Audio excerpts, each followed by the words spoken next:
Hi guys, Tara Underwood coming at you with our third video in our real estate knowledge series. Today I thought we could really switch gears and kind of start with things from the buyer perspective. So one of the first things that you're charged with as a potential home buyer is going and finding a lender and getting pre-approved for a mortgage amount. This is a very important step in the process. One, because it allows you to know exactly how much you are able to spend. That way you can go spend your time looking at houses that fit appropriately within that price range.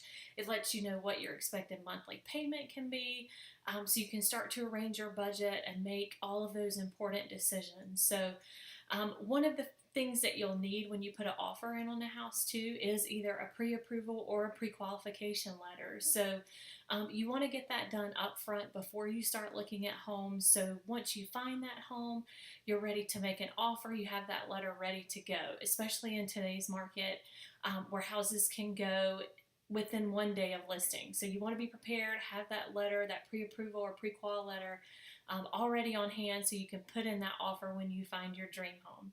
So today, one of the very important pieces of that mortgage lending process that they will take a look at is your credit score. And I know a lot of times when we say that, it sounds like a dirty word, but today we're really going to break that down so you know exactly how that's calculated and how you can improve that if you need to. So here on your screen you see a graphic which I have created for you, which really breaks down the different categories of how your credit score is calculated, along with the importance of each category because they do differ. So the first one you see is payment history, and this is 35% of your credit score. So the first thing lenders really want to know is whether you've paid your past credit accounts on time. This is one of the most important factors. They want to know that you're going to be reliable and make your payments. So typically on your credit report, you'll see if you have any delinquent payments in the amount of 30 days, 60 days, or 90 days. So that's what they're kind of looking at as far as payment history. The second area is amounts owed, and this totals 30% of your credit score. So having credit accounts and owing money on those is not necessarily a bad thing, but they will take a look at kind of your debt to income ratio and how much money you do have borrowed versus probably how much income you do have. So that amounts owed is 30%.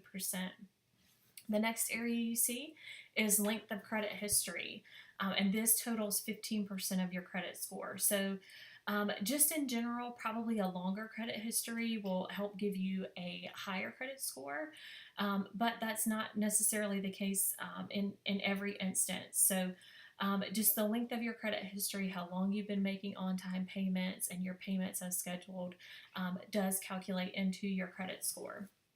The next area is credit mix in use. So this totals 10% of your score, and it's really just kind of looking for a mix of credit within your credit report. So whether it's a mortgage or credit cards or installment accounts, any different types of accounts, it's kind of looking for just some variation in that. So that totals 10% of your score.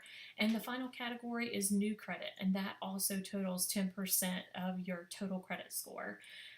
So whether you have opened a lot of new accounts recently or had a lot of inquiries, mainly opening accounts, that could affect your credit score. But in some cases, applying for a credit card and having that added to your credit could help you.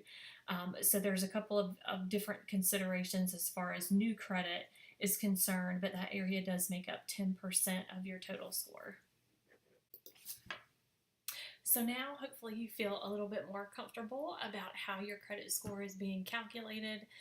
Also, if your credit score is not where you would like it to be, typically you can get that credit score up within about a 3 to 6 month, maybe 1 year range. So you have plenty of time to get that up to where you want it to be so you can qualify for the mortgage amount and interest rates that would be best for you. If you do have any questions after watching today's video, please feel free to reach out and either give me a shout or email me, and I'm happy to answer any questions related to that. Thanks so much, guys. Until next week.